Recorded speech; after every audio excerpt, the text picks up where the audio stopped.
following is a presentation of the Belly Up Sports Media Network. Hey, we are coming to you today. We're a few minutes late. A little bit of technical difficulties there, but we've got everything worked out. Ton to talk about today. We have a London game ongoing. We've got returns of some fantasy superstars. Ton to talk about today.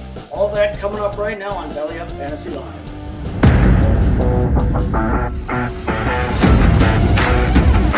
Jalen Reagor getting traded to Minnesota changes nothing. 6'4" guys running 4.4s. These guys don't grow on trees. And a lot of times I'm willing to bet on, especially, long term on the freak athlete. You don't ever want to overreact to what guys look like in preseason. There's been a ton of preseason all-stars that never make rosters or never pan out.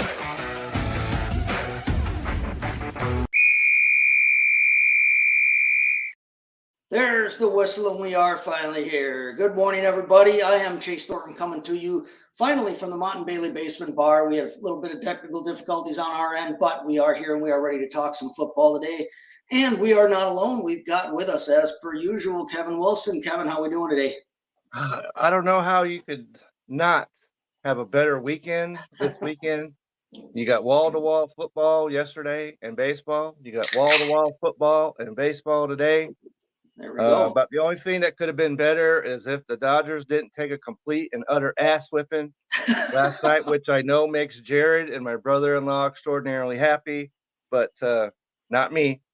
But we have baseball, we have football, and my eyes starting to bleed, but I'm going to get through it, and I'm happy to be here.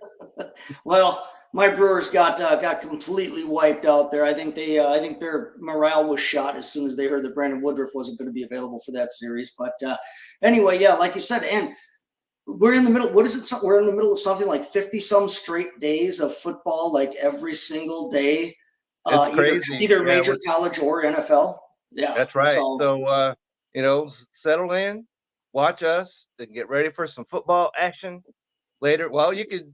If you have Disney, or what is it, Disney or ESPN Plus or whatever the heck that is, yeah, you could be watching the NFL right now, which is at the half with Jacksonville up 11-7. Yes, and it is 11-7. If that's, been an interesting game if you've been watching. You just can't figure out exactly what's going to happen. Buffalo blew the absolute doors off of Miami, offense humming, and then they have 7 points at the half. Well, and they're lucky to have that. They were in danger. They said something like 54 straight games that they had not been shut out in the first half, and they were in real danger of it. They didn't score till the last couple of minutes of the half there. Highlights for those of you who may not be watching. The game's on NFL Network, it says here. But highlights so far, if you didn't see the touchdown for Jacksonville, look up the highlight on that. Zay Jones, who is active today. He was questionable. He's active and on my roster, unfortunately, on my bench presently. So that's the way things work. I went ahead and got him off my IR, but I'm like, well, starting him against Buffalo maybe not be the best thing. But he's got a touchdown already in the first half. Anyway, it was a highlight, definitely a highlight. Went way up in the air, got both feet down one at a time, but great catch there. And then an ensuing penalty on the extra point meant that they went for two. They nailed that. That was pretty easy. Etienne walked in with that, so they were up 8-0 at that point. They later got a 44-yard field goal from Brandon McManus. Actually, not a bad fantasy kicker to have on your roster. And then just kind of throughout the game, things, general notes. As you said, we got a 14-yard touchdown from Stephon Diggs pass from Josh Allen right before half there, which helped them out a little bit. But Jacksonville's pass game, for the most part, has been pretty on in this game. Christian Kirk's getting wide open and getting anything he wants. He's even had a carry or two here that went for first downs. Calvin Ridley's been open. Evan Ingram has been open. I mean, literally, their whole pass game has really, for the most part, in the first half was really clicking. It has, and that I had a decision to make in my redraft league because I have Trevor Lawrence, and he hasn't been setting the world on fire. So, do I start him? But I didn't have anything better option, so I went ahead and did that. He's got 19 points at the half, so. Looking good so far. No, I've got him in several leagues. So, I was happy to play him today. bad news in the game. Well, first off, there's been a ton of flags, a lot of flags, and it's been both teams, but they've been particularly harmful to Buffalo, just really extending drives and either ending their own drives, extending drives for Jacksonville. Like we said, it set up a 2-point conversion that kind of screwed up their whole mojo there on the scoring. For those of you who were betting on the over-unders, we've got a 2-point conversion in the mix now, so have fun with that. But a lot of flags in the game, but then also a lot of injuries. Particularly for the Bills, they had their star linebacker Matt Milano was carted off, and I think that's had a lot to do with their starting cornerback Bedford did not play today. So a lot of injuries that have been going on, and I think that's really been affecting this Buffalo defense. But if you're a Jacksonville fan, it's been an entertaining game so far. If not, well, if you live in this household, then that is a requirement. So Jacksonville, I was not convinced that they would be able to play very well against a Buffalo team that's looked great since they lost to the Jets. But they've got them where they want them in the first half. So far, they do. The Bills look like they haven't got off the plane yet. So right, and Jacksonville's been there for 2 weeks now. So all they need to do is just put their feet up all week and, go practice a little bit and go back to the London Bridge or whatever it is they were doing. Right. And so they're rested. It's not just, it's Jacksonville's home away from home. They play there every year. But back-to-back games. Played 2 games in a row. Back-to-back games in London. So you're right. They stayed there, so they're acclimated. They're fine. They've been home, or at least they haven't had to travel here this week. Whereas the Bills, coming off their game, maybe had to travel. Because it's still October, as we know, and maybe they've been getting some Oktoberfest, like I have again today. So they're acclimated over there. So we'll see what happens in the second half. I would just up by 4 after everything that's happened to the Buffalo Bills in the first half. Maybe Jacksonville definitely looks like the sharper team so far, Buffalo's got that high-powered offense. If you're only down 4 after all of that, then you could certainly turn that around. All right.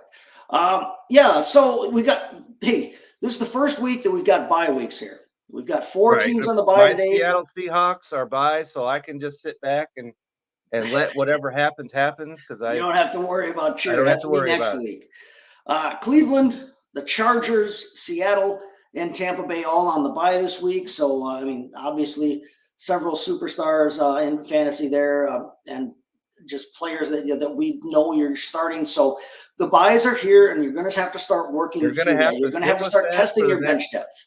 Yeah, you're going to have to deal with the buys for the next 8 weeks, or whatever it is, and so you need to take that into account and even plan ahead a little bit to see who's on bye. Did you draft 4 receivers that are on bye in, let's say, week 6, right? Then you're going to have to make adjustments, and so be prepared. And it feels like at least it's a double impact this year because there've been so many injuries. I've got some teams where I've only got 2 guys on. I've got a running back and a receiver on bye this week, but because there are so many injuries and I've got so many guys questionable, I don't necessarily know if I can fill out a lineup, and I'm kind of frozen right now in that I'm waiting for these questionable guys to be named out so that I can put them on the IR and pick somebody up. Right. So I've got a lot of work to do when we get off the air. That's right, and we've got work to do in this own belly up league that we're in. Because we've got Stevenson for one, and he's questionable today, and if he doesn't play, that really, really sets us back. Yeah, we're hurting in that for right now trying to cover some positions here now. To give you an update here on the belly up league, last week we took the loss to Belly Up Mike here, 197 to 115. Now, in our defense, that goes to show, Kevin, keep your mouth shut, because I said, Mike, we're coming for you. In our defense, which is hard for me to do, by the way. Mike got 47 points out of Lamar Jackson. He got 45 points out of A.J. Brown. He got 27 points out of Cole Kmet at tight end. And he got 21 points out of the returning Alvin Kamara there. We sat Fields. We sat Justin Fields for Jordan Love. It hurt us score-wise, but it wouldn't have mattered. It would not have made up the difference anyway. We sat him this week, which could be So, ouch. huge. Yeah. And so that just leads me into, because remember last week I said there were 3 players specifically that needed to stand up or shut up, and all 3 of them responded. Those 3 were Fields, DJ Moore, and Cole Kmet, Oh, and definitely. all 3 of them stood up big. And so if you've got any of those 3 players, you got to feel pretty good about yourself right now. So we are now 2-2 in that league. We're 10th out of 14 teams. But the thing, like I said last week, this has kind of been the theme so far this year. First off, no one in the league is left undefeated. We've still got one team that hasn't won a game yet. So we've only got one team at 0-4. There are 5 teams at 3-1, and then we are tied with about 800 other teams at 2-2. So parity is still the rule in this league here. Right. And Which it's you still would anybody's expect game. with people that are, we're all supposed to be experts in this, right? And so we're showing that out, that everybody is pretty much even. It's been a very, very even contest, very toughly contested matchups so far. Now this week, this week here, we're taking on Smat Talk Cleveland. And the nice thing about this is here, we feel the pain, first off, of anybody out there who had to play against DJ Moore this week, because we are playing against DJ Moore, and we are already 58 points in the hole after one game here. But Smat Talk Cleveland, as you might guess from the name, Cleveland is heavily invested in the Browns there. He's got a ton of Browns on the bye. He's also got Jahmyr Gibbs and Amon-Ra St. Brown, who are both doubtful to play today. So I don't see them playing. We'll get into that later. But he's got a real tough. He's going to have a real tough time figuring out his matchup here. Now he did end up filling out a lineup here. He went out. He made some moves, and he's got his lineup filled out here now. So instead of Deshaun Watson at quarterback, he's got Daniel Jones filled in at quarterback. He does have Bijan Robinson bring up later too. So he does have Bijan Robinson today, but he's filled in Jaylen Warren to his starting lineup. He's done a nice job here of filling in this lineup, going out and making the moves that he had to make in order to fill out this lineup here, and actually now shows that he might be favored here. So we feel the pain of anybody out there who had to play against DJ Moore. We're playing against DJ Moore this week, but this was a master move. This was some masterful moves here by Smat Talk Cleveland to just fill out a starting lineup when he had like 4 Browns in the starting lineup, Amon-Ra St. Brown and Jahmyr Gibbs. So and we only have one IR spot, so that does not leave you a whole lot of room to maneuver. Doesn't leave a whole lot of wiggle room there. No, it doesn't. As mentioned, we did start Jordan Love over Justin Fields again for the second week in a row.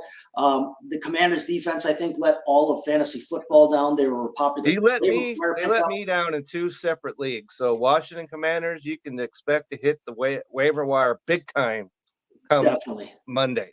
Definitely. So Tuesday, we're missing out on that. Now we did make the right call. We appear to have made the right call not starting Rashawn Johnson this week, as he had to leave with his concussion, and he only had 1.9 points before he left. So we've got some work to do here to make some things up. I don't necessarily see, looking at our lineup, that we've got a ton of moves that we can make to improve the starting lineup today. But we got to look at going forward. We're going to have to look at some moves to start making up some ground here in this league. The nice thing is like we said, everybody's at 3-1 or 2-2. It's still anybody's game. Nobody's out of it yet. So we'll have to be moving. We'll have to be looking at that. Hopefully we'll be getting Deontay Johnson back off of IR here in week 7 after he's been working towards getting back. He hasn't been able to start practicing yet, but the Steelers do have a bye next week. He supposedly is getting close to getting back, so hopefully we get him back in week 7. That would be a nice shot in the arm for our lineup here. But should be a good matchup today with Team Smat Talk Cleveland. All right, let's take a look at that Thursday game. Let's talk about some of our takeaways. Speaking of let's all of the Bears that we have and the Commanders falling on their faces, let's take a look at that game. Falling on their faces, including Mr. Brian Robinson, who, I thought the big things were coming his way, and he rushed. I've got 2 hands. Yep. 10 yards. Yep. 6 carries. Of course, when they fell back behind big, that took out their running game. But still, you've got to have more than 10 yards. Yeah, that was a rough game. 6 carries. He did You know- catch some passes and kind of redeemed himself a little bit that way. And I wouldn't throw the towel in on any way, shape, or form on Brian Robinson just yet. But that was a disappointing performance on all of Washington. Whether Well, when the Bears were on defense and when Washington was on the offense, there the Bears really did win the battle. They were winning the battle up front. I felt like they were limiting what they could do. I mean, like you said, he had 6 rushes and only got 10 yards. He wasn't even getting 2 yards a carry when he did carry the ball. But then, Right. And on top of that, then they don't use him necessarily as a pass receiver. Now, he did have 4 targets and caught all 4 of them for 33 Right. yards, which would be nice on Right. a week-to-week basis if you can get that from Robinson. right, but They you want know, to throw that's to not Antonio what he's Gibson. there for. No. That's not what he's there for. But if he can add that to his game, like I said, don't flush Brian Robinson down the drain because of that Thursday night performance just yet. The only thing you could flush is the Washington Commanders defense, who has now given up 30 points in 4, Yeah. count them, 4 straight games. And I don't know what's going on their defensive side of the ball. And but in any case, do not start the Washington Commander defense in any way, shape, or form the rest of the year. Yeah, they were a very popular pickup, very highly ranked coming into this week, and they completely bottomed out. Hey, we got a question 0 here. points out of them, 0 in one. I got league, negative points and in a I couple got of leagues that I have the 5 setting. in another league. Yep. So 5 points in 2 leagues is not Yeah, cut. I got negative in a couple of leagues that I had them in. So, Ah. all right, Yeah, we got a so- question here from friend of the show, John Nelson. He says, with Sun God, Amon-Ra St. Brown out, who do we like out of Cortland Sutton, Tank Dell, or take a flyer on Jameson Williams for the day? Jameson Williams is possibly going to be on a snap count today, possibly going to be He limited is, as they work him back yeah. in. And That said, he is explosive, and they do. He is, Josh and- Reynolds and- is also questionable for this game. but I think Josh Reynolds is going to play. And Yeah. unfortunately for me, I dropped him in one of my leagues with the idea that Jameson Williams was going to be active, not knowing that St. Brown would be. St. Brown will be out. He's with not this, yeah. playing today, so you can take that to the bank right here. And so I don't know, Jameson Williams, even on a snap count, might be the way to go here. Well, you've got Cortland Sutton. He's going to be playing against a tough Jets defense. I don't That's necessarily right. like that The matchup numbers for them. right here. Yeah. And Jets. 3 against wide receivers. So no, Cortland Sutton is not the answer here. Now I do like Tank Dell I as do a like player. him I as love well. him. If you're in a PPR league, if it's a PPR That's right. league, Which I most like of us Tank are, Dell I in would terms imagine. of he's getting open a ton. He's getting a ton of looks there. Facing not the easiest defense in Atlanta. Atlanta is only. They're giving up the 27th fewest points. Right. To They're opposing 5th wide receivers. against wide receivers, so Yeah, that's not they're- ideal either. That's a rough matchup. If you feel comfortable taking a chance on the explosiveness of Jameson Williams, if you think they're going to actually feature him on the way back, that's a little risky for me. Of the 3, personally, I'd probably go Tank Dell this Right. week. It's rough all the way around because Carolina's 5th against wide receivers. Yeah. So I guess you might want to just, take the 3 names, put them on paper, put them in a hat. Let them run And then around. a little bit, see what whoever they you say, do- yeah. Whoever you take out, that's who you start. Of the They're all bad 3, I matchups, would all 5. probably be most comfortable with Tank Dell. But Probably, because he's not on a snap count or anything. And well, I think that Atlanta Falcons defense can be had over the middle, and I think that's where Tank Dell likes to work. right, So I think they can be had here. I think he could at least. I don't know if he scores for you, but you may end up getting. You may get quite a few catches out of him. Which, like I said, if it's a PPR league, catches are a good thing there. All right. So continuing to take a look at the Chicago-Washington game, Justin Fields by far his best game. In totality there. I mean, he was only 15 out of 29 passing. Okay, so when we say by far, keep in mind we're talking fantasy football wise. I'm not That's talking right. about his performance. He had a couple of throws that he missed that could have made this an even bigger day. He missed one particularly to Darnell Mooney that would have been just a giant gain, if not another touchdown there.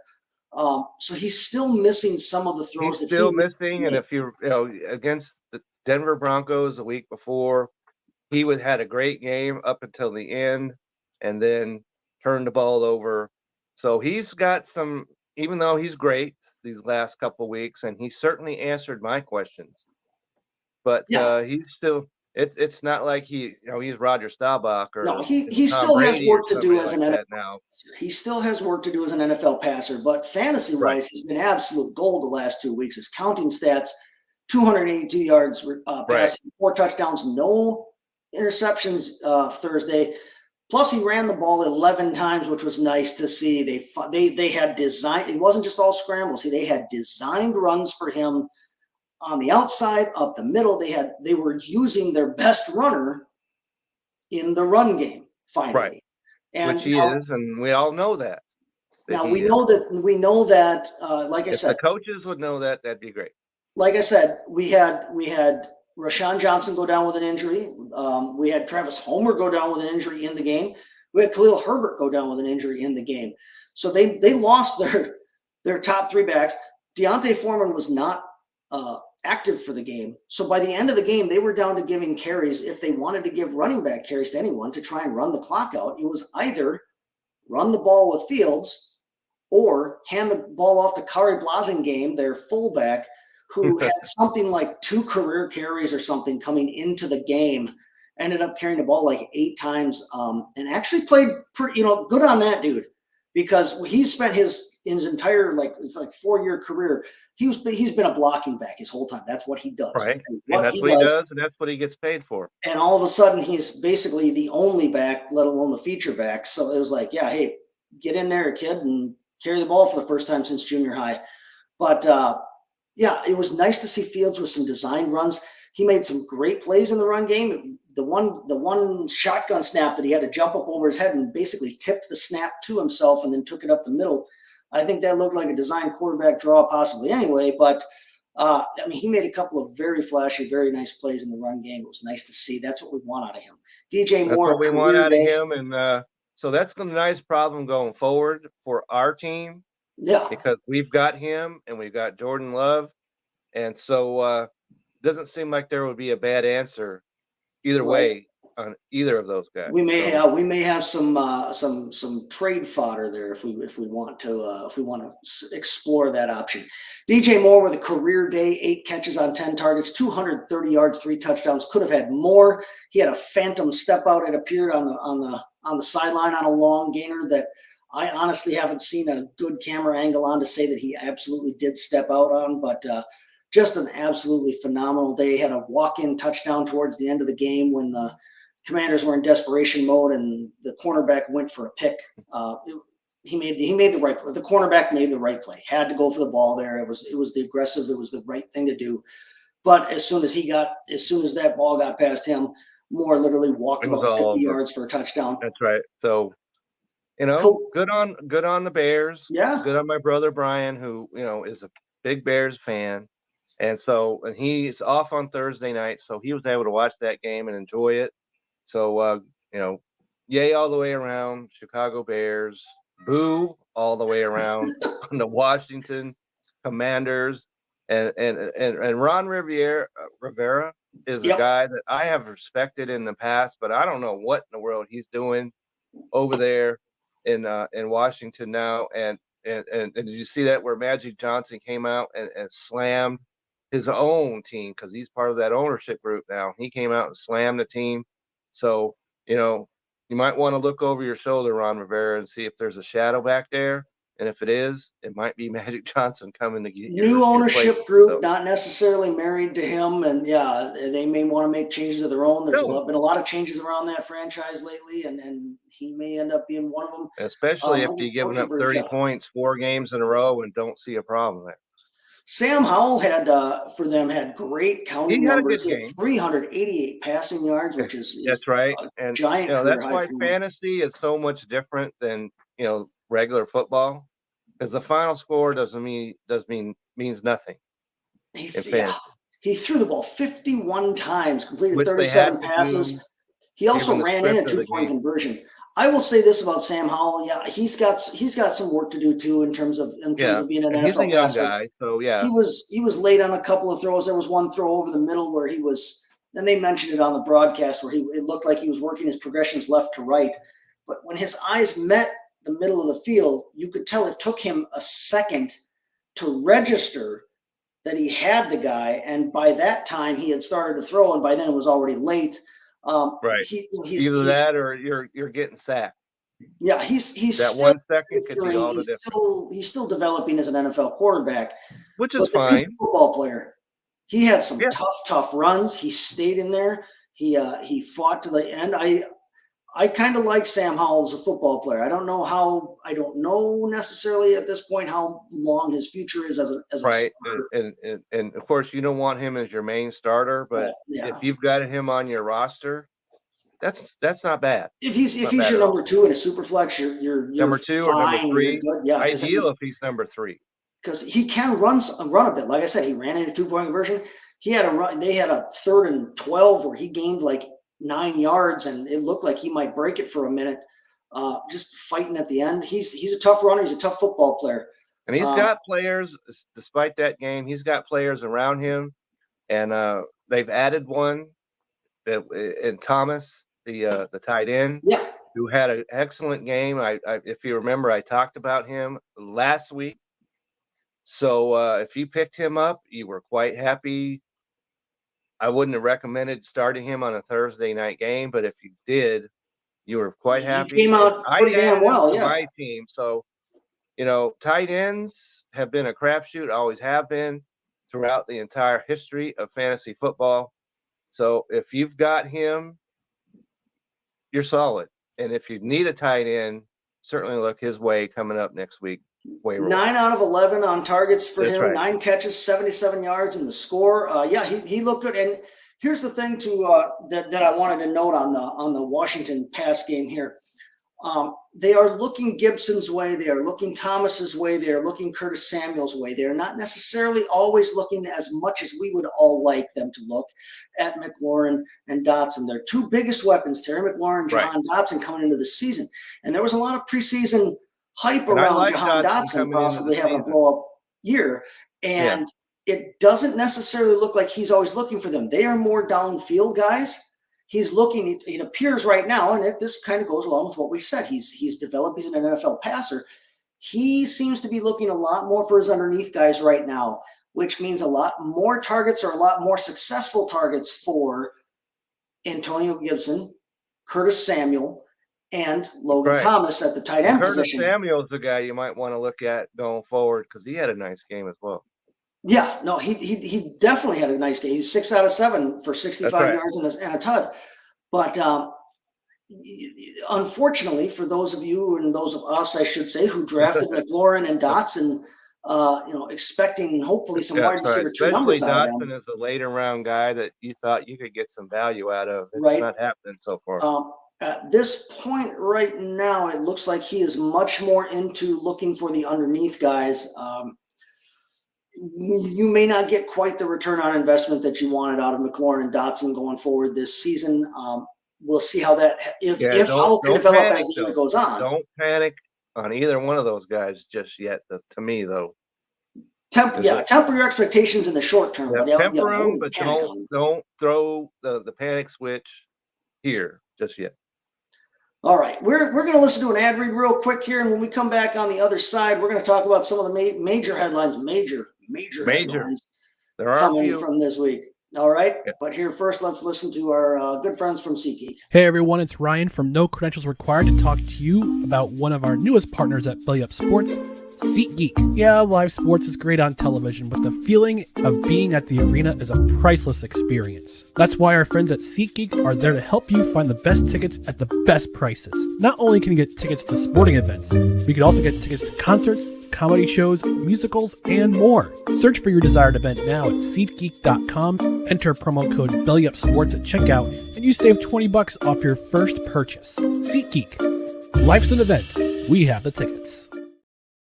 All right, welcome back. And hey, if you're not watching this game here on NFL Network, for the Bills and the Jaguars from London. We're about halfway through the third quarter, and it is still 11-7 Jaguars there. The Bills have just failed on a drive and are going to have to kick the ball away here.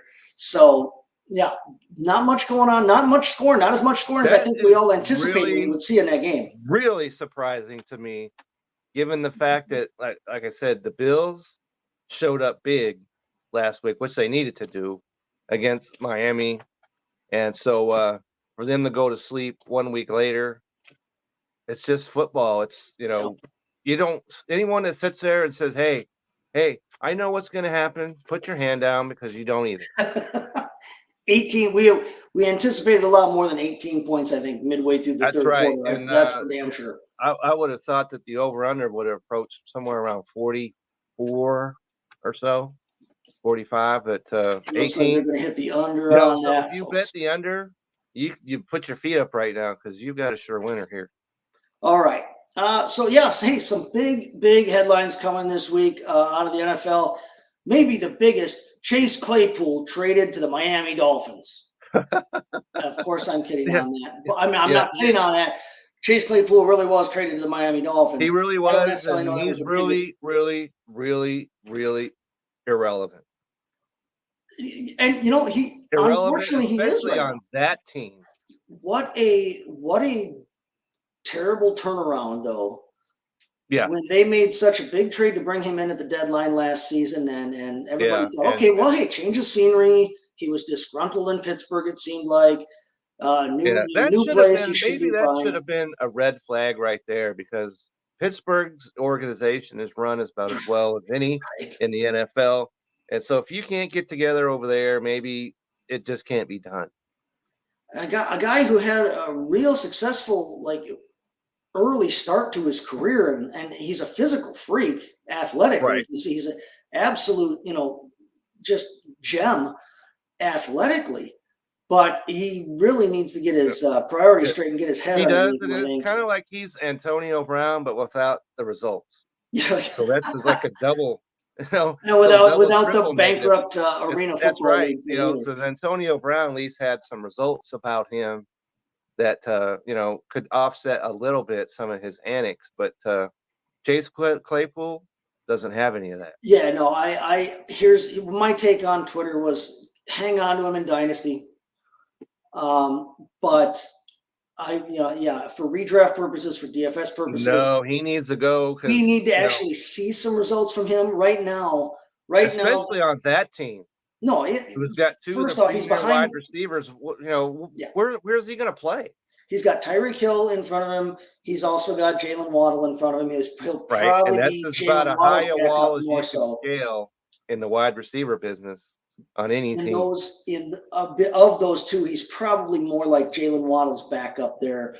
Braxton Berrios playing out of the slot, who also has been getting some looks as of late here, and is a good slot player. I like Braxton Berrios in the slot. When they signed him, I thought that was a great signing for them.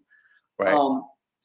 They don't necessarily throw to their tight end a ton. Durham Smythe has kind of seen some looks. Miami offense that scored 70 points. That name you just mentioned could have been anybody. Right. Yeah. So nobody knows who the Miami tight end is. Chase Claypool's still 6'4". He's still a physical stud that way, but he is good. He's got a lot to show us before we want to do anything with him in fantasy. So I know I saw some people run out and grab him. I saw some people run out and drop him right away. Hang on to him in Dynasty. Be patient in Dynasty. He's still young enough. He's still physically talented enough. And now he's on an offense that, who knows? Right. We've heard the rumors of Tyreek Hill not playing very long. Somebody's got to get banged up for him to get a real. No, at this point, until he shows us that he needs to be in lineups, he doesn't even need to be on your roster. But the actual and Miami's not going to run a 4 wide receiver set. So, no. Yeah. The actual big news, or one of the biggest headlines from this week, Jonathan Taylor is not only off of IR, he's not only on the active roster, but he signs against what everybody thought would happen, everybody's prediction. Signs a 3-year. He's the only running back who got a deal. Yeah, signs a 3-year, $42 million extension. He will be staying in Indianapolis. He will be on the field for them, and pairing him up with with Richardson was always their plan. It was always what they wanted to do. Now they're going to get to actually see it. And all of a sudden we have especially in this running back landscape that we've seen this year with all the injuries and with how Right. ridiculous it's been so far, you all of a sudden have a top 5 option. Right. And a lot of people drafted him later than, which, if was certainly expected after all that summer drama. And if you drafted him later than, late second, maybe third, right? If you did that, and now you've got, as you said, a top, potentially, he's certainly top 10. Oh yeah, no, especially if you were able to keep your head above water this long and now get That's right. And boost your lineup. that's right. But just temper the expectations for today, though, because he's going up against a Tennessee team who's third against running backs. It's a tough matchup to come back on. It's a tough matchup to come back on for him, and so you got to start him if you have him. He's active. You got to. I've plugged him in where I have him. Yeah, You got to plug him in, but just don't expect he's going to blow the doors off the place and score 2 touchdowns for you today. Don't expect it. So then, as if that weren't enough, we have another giant fantasy weapon coming back off of the list. One that has much more interest to me. Cooper Kupp is back. Kupp. He should be active today. They have said as well that he is not expected to be on a snap count. Now, listen, Cooper Kupp, we know what he's done in the past. We know he had, some monster seasons. He's been basically the top wide receiver in fantasy when he's been active here the last 4 years. He has last year, great matchup. Oh, he's a great matchup today. But last year he played 9 games. You really played 8 games if you want to. The 8 games. That's right. We throw out the game that he got hurt in 8 games last season, and he still finished wide receiver 23. He played half the season, and he was still a startable wide receiver. That's right. Overall, like if you that's right. Spread those points out over the year. And he averaged over 25 points per game before that injury last season. His worst game last season still got 16.4 fantasy points. 16.4 is, it's like you made a waiver wire move this week. Oh, big time. The waiver wire ad was Cooper Kupp. Devontae Smith is only averaging 15.6, I think, fantasy points per game, averaging that per game. And I just told you Cooper Kupp's worst game last season was 1 point better than that. The guy he's an automatic machine when he's in there for you. Right. So I know that Puka Nacua has looked great. I think they only help each other. Here's some advice, because I've seen this. Oh, should I trade him?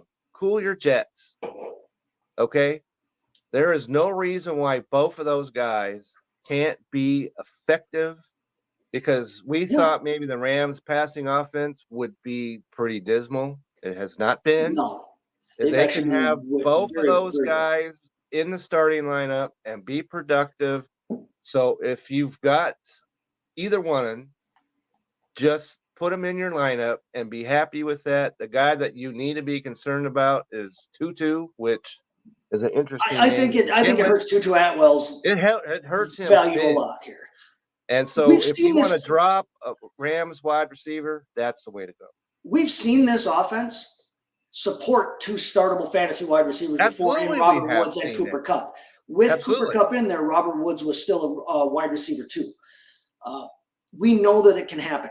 We saw it with Odell Beckham and Cooper Kupp. We know that this offense can support 2 fantasy viable wide receivers, and not just especially support, when they're as good. Thrive. Yeah, especially when they're as good as Cooper Kupp and as good as Puka Nacua. If I've got Puka, keep him in your lineup. Don't trade him. Don't drop him. Certainly. No, just ride with it. It was very interesting. I don't know that we've seen this before, where we've had two like top 3 type fantasy options. Jonathan Taylor was top overall running back in fantasy not long ago, folks. That's right. Cooper Kupp, the top overall wide receiver in fantasy, like I said, for the past 4 years. You've got those 2 guys all of a sudden like in the mix where they hadn't been. And I'm in at least one league where one dude had both of them coming off his bench, and he isn't 0-4. So I mean, he kept his head above water, like I said, and now he gets that kind of injection into things. That's right. Boom. So I don't have both of them. I do have him in Cooper Cup. I mean, in one league, which I activated him and immediately put him in my starting lineup. I plugged them in wherever I had them. Yeah, that's right. So right. If you take nothing else away, start Puka, start Cooper, which that's two great names right there for you. Start them both. Cooper and Puka. Cooper and Puka, but Tutu, leave him on the bench or maybe look to do something with him. But the other two, you're good to go. All right. Well, we are still at 11-7 here in this Jaguars-Bills game, but we've got a whole slate coming today for you as well. Right. Early games here in the noon window, our time, 1 o'clock in the Eastern time slot where time begins here. We've got on Fox, we've got Houston at Atlanta. We've got Carolina at Detroit. We've got the Giants at the Dolphins. And then on CBS, we've got Tennessee, as we said, going into Indianapolis to face the Colts.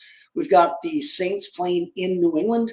And we've got the big AFC North Division rivalry matchup here, Baltimore at Pittsburgh. Of those games in the early window there, what's a game that you're looking at here, Kevin, and what are you especially looking forward to there? With that? All right, so I think I'm going to have a weekly segment here called either Stand Up or Shut Up. And I issued that to the Bears players, as I mentioned earlier. Today, my Stand Up or Shut Up comes to the New York Giants.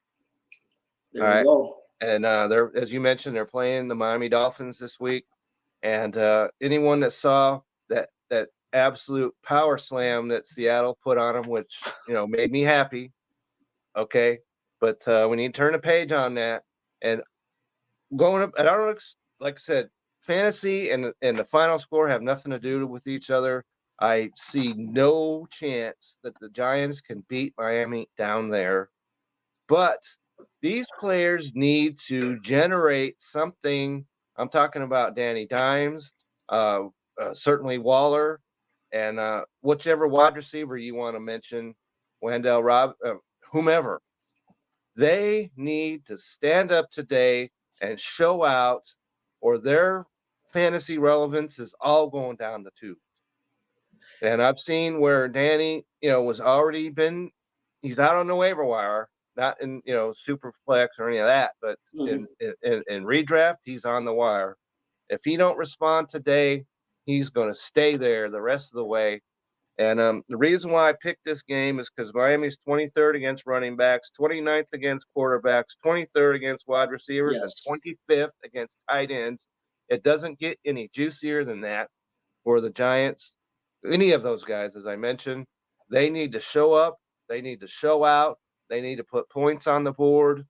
And they've got the defense to do it against. If they don't, then any Giant will have nothing further to do with my fantasy teams, any of them, the rest of the way. Yeah, it's tough today. It's tough for him today, only in that Saquon Barkley is questionable, doubtful. He's probably not going to play. You can put Matt Breida in that same sentence as well. Yeah, Matt Breida has done absolutely nothing as Saquon's backup. He was the only one that showed out against, if you want to call it that, against the Seahawks, because they ran him, they threw it to him, and nobody else did anything. Yeah. So if you got Matt Breida, you might want to put him in your lineup today. It's a good matchup in terms, like you said, it's a good matchup in terms of Miami. They've been terrible against literally all four of the premier scoring positions in fantasy football here. The Giants, I've been a big Daniel Jones supporter. I love the fact that he can run. I like the fact that they tried to give him more weapons. Their offensive line has been a mess so far. No one in that wide receiver room has really stepped up. They're not targeting Darren Waller, their absolute best weapon. Yeah, Waller, Danny. Look for your dude. He is an NFL all tight end. Yep. Throw it to him. Barkley being out hasn't helped them, but honestly, No, it yeah, I has mean, not. they've And it certainly got to doesn't be able to help start when you putting get it together. sacked 10 times. I mean, You're not going to do a whole lot when you get sacked 10 times. But Waller was a highly regarded tight end coming into this season. He has not been able to produce, but No. he's been getting the ball and to be able to produce. And yeah, it's been a rough go for tight ends. Waller and tight ends. You think a lot of people thought, well, man, he's going to step up big in New York. Well, this is your chance. Step up, like I said, or shut up today. On the other side of things, obviously Miami, one of the most dynamic offenses in the entire league, maybe the most. You're plugging in your Dolphins where you have them. There could be a ton of points scored in this game. This might be a big scoring day today. The only thing that the Giants do well defensively is wide receivers. They're 12th, but they're 24th against running backs, 20th against tight ends, and they're 24th against quarterbacks. So Tua, step up. We don't have to tell you that. And my man Achane down there, he's gonna do some things. Mostert do some things. So if you've got guys in this matchup on either side of it, it's probably not a bad idea that today because of the matchup. Because of, I think that with Miami, we know Miami can score. The Giants are going to have to score. They're going to have to be throwing. Could be a lot of points in that matchup. The game I'm looking at here from the early window is actually, interestingly enough, Houston at Atlanta. Not necessarily a couple of juggernaut teams in the standings. Houston has looked really solid. CJ Stroud, I think, looks like CJ Stroud, and the guy that I did not believe in coming into the season as a rookie. No, I wasn't as big on him as some other guys. No, but he has really shown out. You talk about step up. He's done that. Not the easiest matchup for him with Atlanta today. Atlanta actually has a pretty good defense against the top three scoring positions in fantasy football here against quarterbacks. But he's going to have to do some things because Atlanta's number 2 against running backs. Yeah, no, they're tough. Running game's probably not going to be too strong for the Texans. Dameon Pierce and Devin Singletary. Again, this is an offensive line that's had some injury issues as well, so they've had a rough sled of it as well. But yeah, their running game hasn't been necessarily there for them anyway. They've had to rely on CJ Stroud. I think they're gonna have to rely on him again today, which again, it's not as easy a matchup as it might sound when you start thinking about Atlanta. But if you look at what Atlanta's done this season, they've been a very tough defense against opposing passing games. Other side of things, though, they're number 5 against wide receivers and number 13 against quarterbacks. So pretty strong, except for tight ends are 29th. And that's not really a big, that's something maybe that Houston can exploit. Now, you were already going to fire up Bijan Robinson in your lineups. Nobody has to tell you that. That's not earth-shattering analysis here. But the matchup here, Houston giving up the 7th most points here to opposing fantasy running backs, which means that Tyler Algier might actually be on your flex radar if you're desperate at the running back position. If you're really hurting there. It could be a big, giant day for Bijan. Right. But then also Tyler Algier might actually carry some value coming into today. So if you do have an emergency need or a last-second need at running back, Tyler Algier is somebody you might be able to turn to. That's a great matchup for them because they're 20, as you mentioned, 24th. I go the other way, 24th against running backs. But everything else, they're 7th against quarterbacks. They're 4th against wide receivers. They're tough. You're going to play anybody from Atlanta, a running back. Houston has been a very tough defense against opposing fantasy quarterbacks. Desmond Ridder, a tough year, doesn't necessarily get any easier this week for him. No. If there's one saving grace, Jonnu Smith and Kyle Pitts should be able to find themselves some room against the Houston defense here, I think. So they're 16th against – no, wait a minute. I'm one of they're 7th. No, that's right where I have them is they're giving up the 16th most points to opposing fantasy tight ends. They're right in the middle of the pack there, but I think that Kyle Pitts and Jonnu Smith should be able to find some room there against them. Now, Jonnu Smith is the one that I have ranked higher because he's been the one that Desmond Ridder has looked for more. Desmond Ridder is not like with Sam Howell. Desmond Ridder has not necessarily been looking down the field, and when he has looked down the field, he hasn't necessarily been successful. But the underneath throws, 2 guys like Bijan Robinson, 2 guys like the traditional tight end, Jonnu Smith, not the athletic freak wide receiver and a tight end form that Kyle Pitts is. Jonnu Smith, I think, is a guy that will get some looks today. So those are a couple of matchups that I'm looking at there.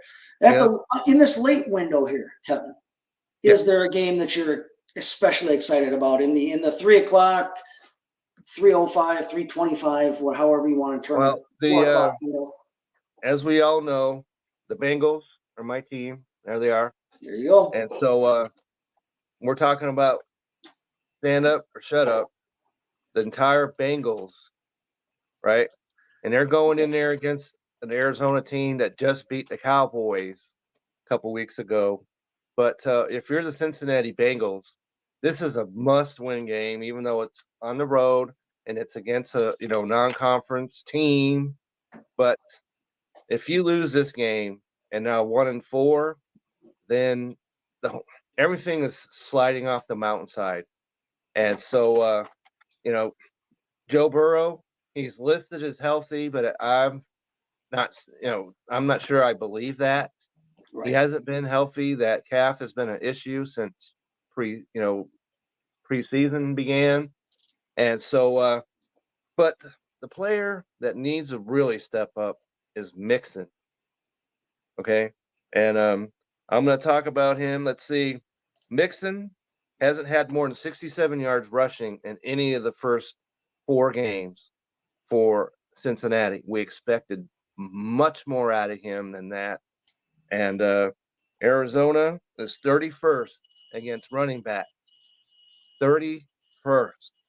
So if it's time for him, Mixon, to show up in this game and take some pressure off their pass game, and we took Mr. Chase over there as the 2nd overall pick. I did it again in my redraft league, and if you saw that, we were not alone. We were not alone. Yeah. We're not alone with that. But you see where he's disgruntled now in Cincinnati because apparently he had some kind of confrontation with the head coach. I don't know what that's all involved in yet. I saw that this morning, but so he's not happy. If they don't win, this entire Cincinnati Bengals team is going to be unhappy. So let's show up. Let's play a great game, and let's start putting some wins together. Yeah, you mentioned Joe Mixon there. He's running back 21 overall this season. Now, interestingly enough, he actually is having a much more efficient rushing season so far than he's actually had pretty much his entire career. He averages just around 4 yards per carry in his career. So far this season, he's averaged 4.2. That's a big improvement over last year when he was down in the 3s. Has only found the end zone one time, unfortunately. I think a big portion of that is, like you said, they haven't had to worry about the pass game as much. No, with Burrow's struggles, and so he's struggling. And Higgins is questionable in this game right here. And so not only is he questionable, he's trending towards it. It does not look like T. Higgins is going to play. Okay, so that's not good news. And so, but it's a good matchup. It's a good matchup for both Burrow and Mixon. So they need to take advantage of that. I agree with you there. I would love to see that. So Arizona's 22nd against quarterbacks. They're 22nd against tight ends. They are excellent against wide receivers. But if you have Chase, you don't worry. They could be number 1 against wide receivers. If you've got Chase, you have to play him. I still have him as a top 10 player. But it's time for the Bengals as a whole to get theirs.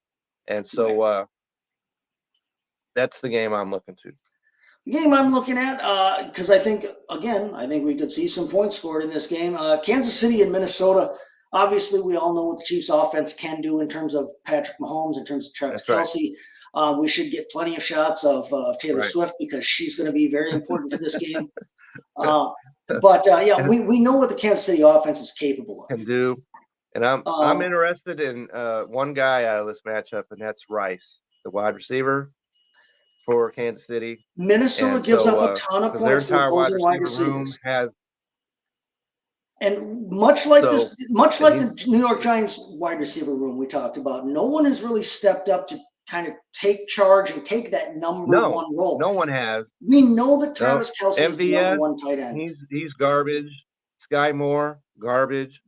And so, Rice, it's your time to shine. We know that Travis Kelce is the number one target on that team. He should Absolutely. be. He's And he the most should be. explosive option that they have.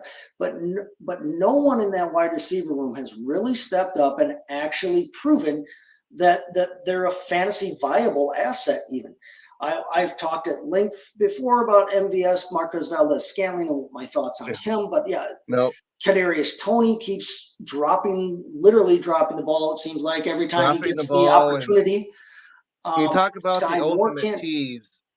Yeah, Tony. yeah. Tony equals tease, 2 T's right there. So I'm not banking on him whatsoever. He's late career Percy Harvin, where we That's always right. were like, oh, he's so good, he's so athletic, he's so awesome. Yeah. But if he can't But ever play, once or, again, if without the or when he results, does play, he doesn't Percy do Harvin anything. gave you some results. Percy Harvin gave you some results, especially early in the career. Yeah. Personally early, but Tony has not done that early, late. But a great Currently- matchup today. Great matchup today for them against this Minnesota team in terms of the Minnesota gives up the 10th most points to opposing quarterbacks, second most points to opposing wide receivers. Might find it a little tougher sledding for Isaiah Pacheco today, but this is a team that relies on their pass game anyway, or does most of the damage in the pass game anyway. I'm not worried about any kind of tight end matchup because tight end matchups are irrelevant when you're talking about Travis Kelce. On the other side of things, Minnesota has been has obviously Kirk Cousins has given you fantasy points this year. Fantasy points, and that's all you've unless you're getting what you Minnesota want out of fan, Justin which Jefferson. obviously is not this room. There's Yeah. no Minnesota Viking fans here, No. so But you're all getting we're what you looking wanted for out is of Justin fantasy Jefferson. production. Jordan Addison has been productive when they've thrown to him. They haven't thrown to him a ton, but when they have thrown to him, he's been productive. But it's a good matchup for TJ Hawkinson. Obviously, It again, is, you're and playing we him have them. anyway. So But it's a I've very got good them in matchup against multiple Kansas leagues. City. We could see some points, some high points scored in that game, in that window as well.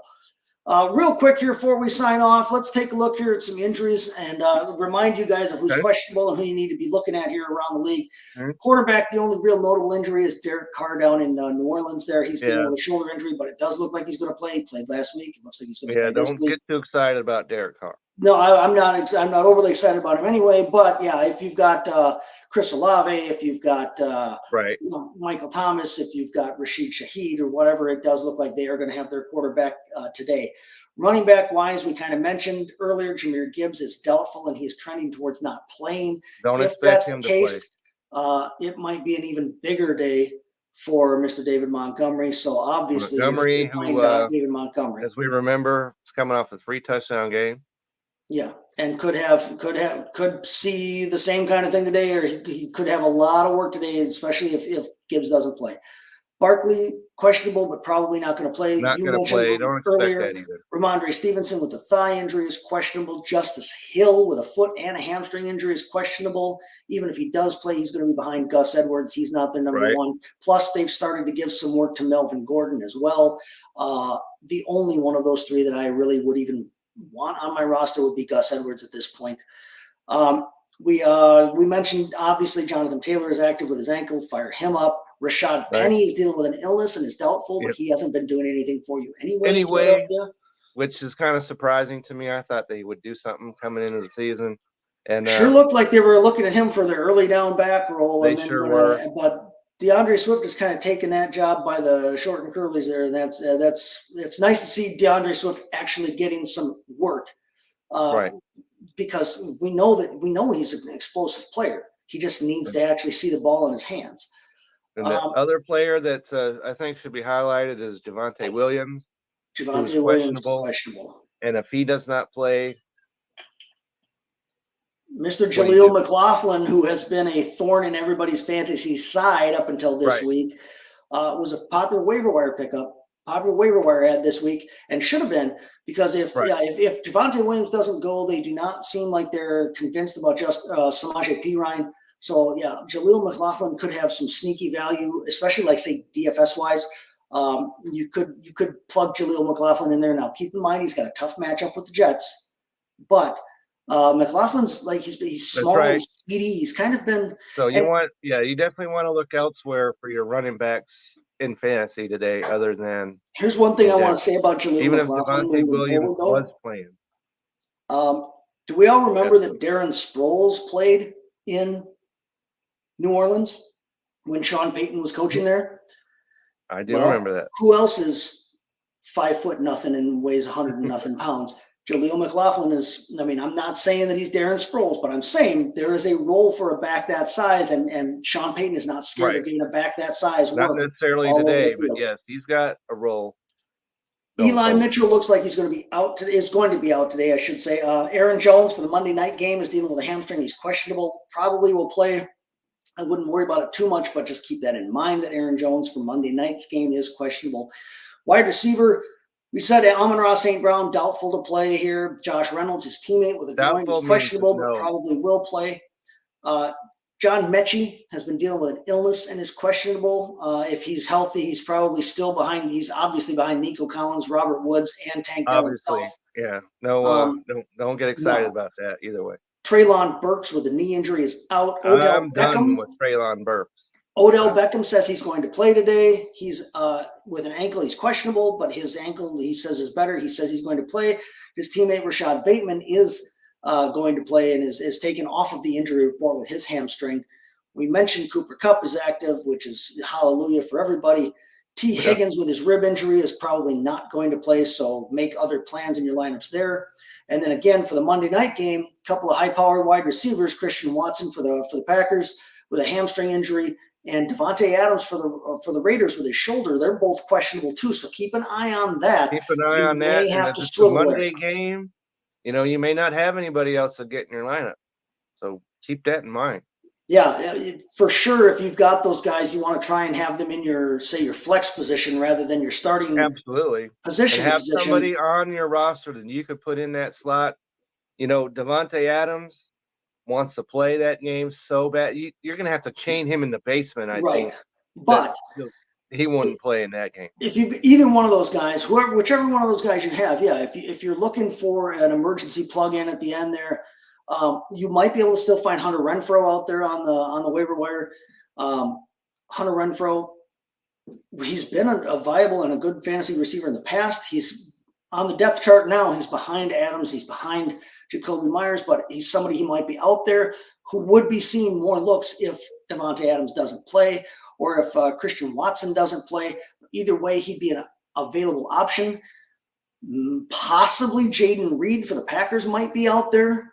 You might be able to pick him up and plug him in. I picked him up in a few leagues. So if that's the case, then go ahead and if you have either one of those guys, put them in your lineup. If you've got Jaden Reed on your bench, if any of them steps out, you can put him right in. Yeah, they would be definitely viable fill-ins if Watson and or Adams can't go. Tight end, Daniel Bellinger, who is obviously behind Darren Waller anyway in New York, but he's got a knee injury. He's questionable.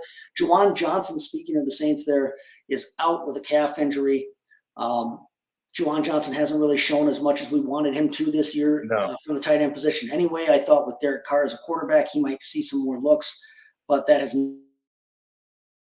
for the Steelers is out with a hamstring injury.